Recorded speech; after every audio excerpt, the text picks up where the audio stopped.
Aujourd'hui, Mediapart a une rédaction de 32 journalistes en CDI, contrat plein temps, et on est organisé non pas véritablement en service, mais il reste que chaque journaliste de Mediapart a une spécialisation et a une expertise sur un champ bien particulier.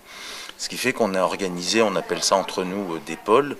Il y a un pôle politique, il y a un pôle économie sociale, il y a un pôle culture internationale, quelques gros dossiers de société, je pense à l'immigration, à la santé, et puis un pôle qui est beaucoup plus spécialisé sur enquête judiciaire.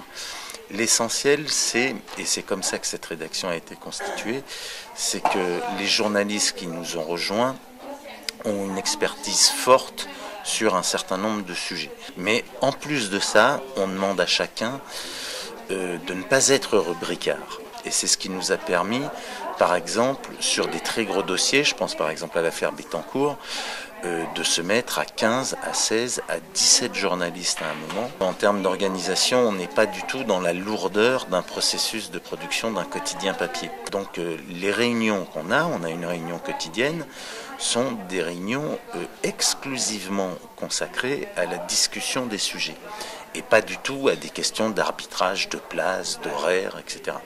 Donc, mine de rien, ça change considérablement la manière de produire un quotidien. Un quotidien numérique ne se fait pas du tout comme se fait un quotidien papier.